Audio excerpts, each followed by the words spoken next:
Qué alegría, qué bendición encontrarnos juntos para disfrutar de la lección número 2 de nuestro repaso profundo de la Biblia a través del folleto de la lección de escuela sabática aquí en Lecciones de Esperanza. El Génesis como fundamento fue el tema que estuvimos trabajando en esta lección número 2. Un elemento clave para la correcta interpretación y claridad de la profecía bíblica es el saber que las raíces de las profecías tienen sus bases en el Antiguo Testamento.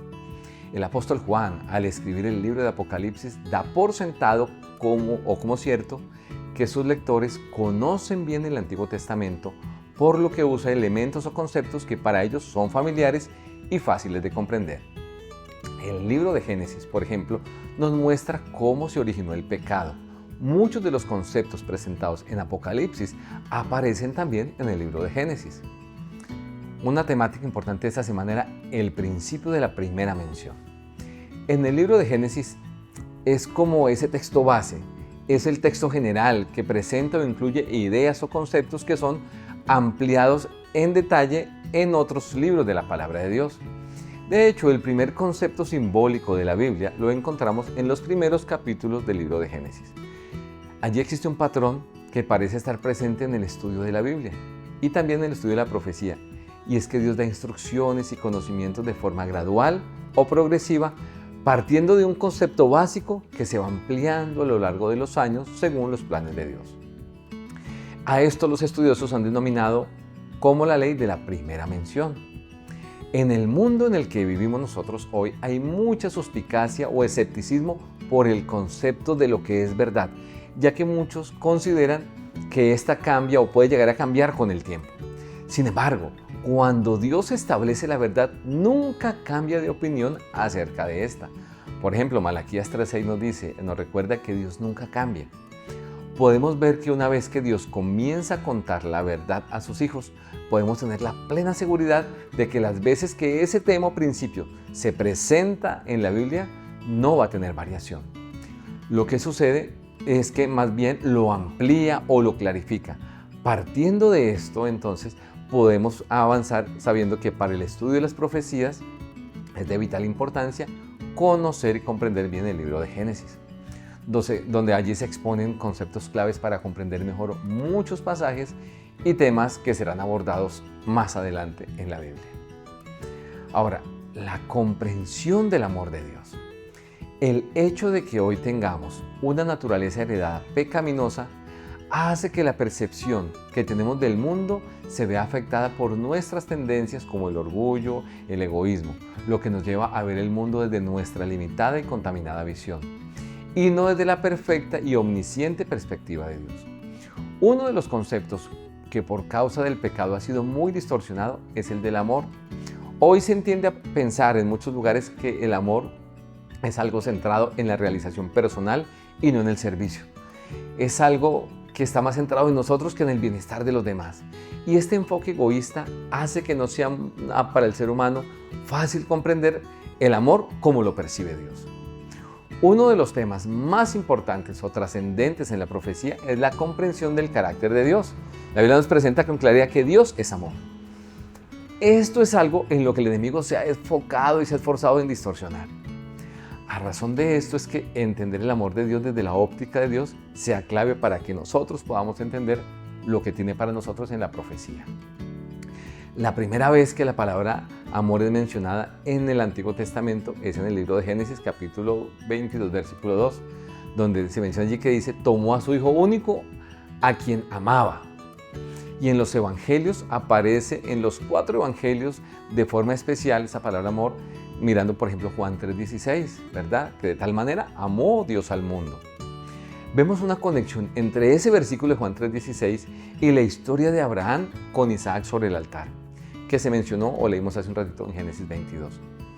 En esto se nos ilustra la grandeza, la inmensidad, la profundidad del amor de Dios por la humanidad, que lo llevó a entregar su único hijo. Mire que Dios le pide a Abraham que sacrifique a su hijo, pero al final Dios hace provisión. No lleva a Abraham a esto, pero Dios sí entregó a su hijo amado en la cruz del Calvario por amor a ti y por amor a mí. La pregunta de Isaac que se menciona allí, ¿dónde está el cordero? Es interesante notar que la primera vez que la Biblia menciona la palabra cordero es en el mismo capítulo o escena donde se menciona la palabra amor, Génesis 22. La palabra cordero es uno de los términos más usados o referidos en el libro de Apocalipsis. Y allí aparece la palabra cordero. Aparece en Apocalipsis más o menos unas 20 veces ese término. Una de las escenas más impactantes está en los capítulos 4 y 5 de Apocalipsis, cuando Juan puede ver la sala del trono de Dios, donde el cordero tiene un papel central. La primera mención de la palabra cordero en la Biblia es una pregunta de Isaac, y esa pregunta él se la hace a su padre, ¿verdad? Padre, aquí está la leña, ¿dónde está el cordero? Y es muy importante tener en cuenta que el resto de la Biblia, mis apreciados, da respuesta a esa pregunta de forma amplia y detallada, presentándonos a Jesús, ¿verdad? Notemos que todos los rituales de la Pascua tienen como centro un cordero, que representaban a Cristo. Hay abundantes profecías mesiánicas que dan respuesta a la pregunta de Isaac. Y el Nuevo Testamento, Cristo viene en persona, como menciona Juan, este es el Cordero de Dios que quita el pecado del mundo. Cristo entrega su vida como sacrificio en la cruz, lo que era antes representado por el Cordero en el santuario terrenal. Tanto en el relato de Génesis 22 como en Juan 3, es una voz del cielo la que presenta una solución dada por Dios.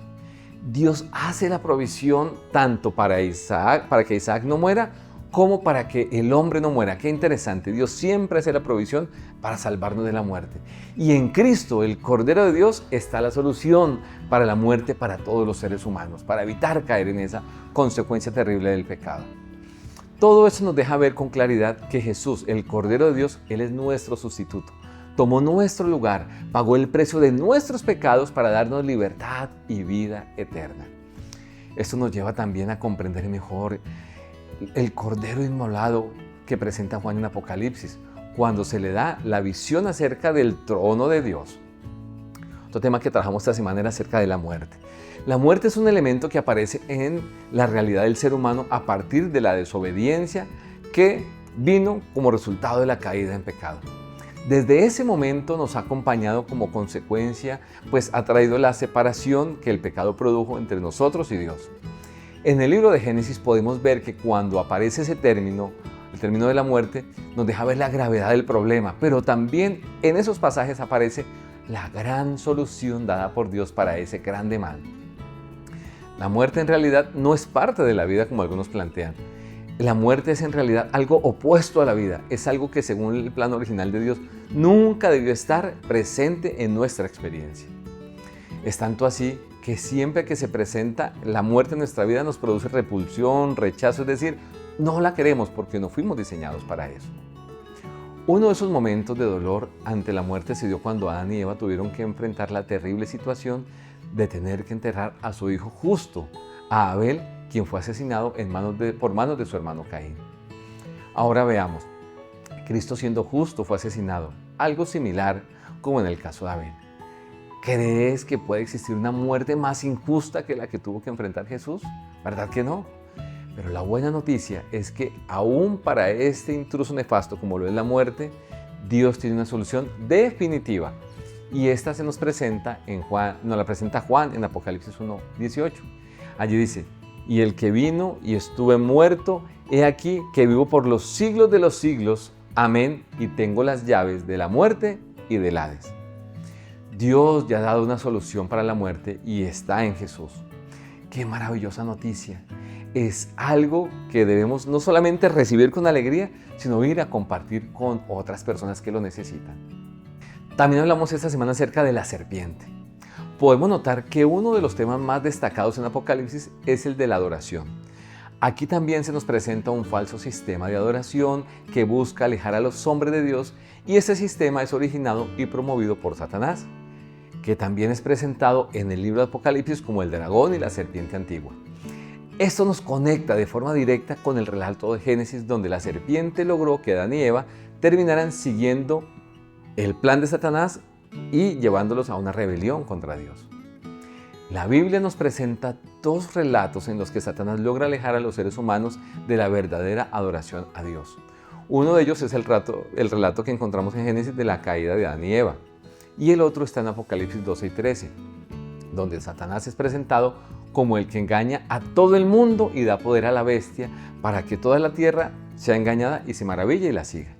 La Biblia también nos deja claridad de cómo ni la voluntad, ni el carácter, ni la palabra de Dios cambian, y también nos deja ver cómo las malas intenciones y rebeliones de Satanás persisten y se mantienen todavía hoy. Dios nos rodea a todos nosotros con su sabiduría, con su Santo Espíritu. Nos dejó también su Santa Palabra para poder ser protegidos y librados contra las artimañas del enemigo. Por eso es tan importante en el tiempo que tú y yo tomemos para relacionarnos con Dios a través de la oración y a través de la lectura de la Santa Palabra, guiados por el Espíritu Santo. En resumen, el libro de Génesis es de vital importancia para comprender la Biblia y las profecías que están en ella. Otro punto importante para la comprensión de la palabra de Dios y la profecía es comprender el amor de Dios, poder ver el amor desde la óptica de Dios. Ahora, otro punto importante también podemos decir es Cristo como Cordero es la solución al problema del pecado, de la muerte y a las terribles consecuencias que el pecado trajo para nosotros. Dios, por medio del Espíritu Santo, la oración y la Santa Palabra de Dios, va a dar mis apreciados las herramientas para ser librados de los engaños del enemigo. Permíteme orar por ti. Buen Dios, gracias por tu palabra, gracias por la luz que nos das en ella. Permítenos leerla de tal manera que podamos ser librados de todos los ataques y engaños del enemigo y podamos disfrutar de la eternidad que tienes para nosotros. Pues lo pedimos en Jesús. Amén. Dios te bendiga inmensamente y te espero en el próximo capítulo de Lecciones de Esperanza.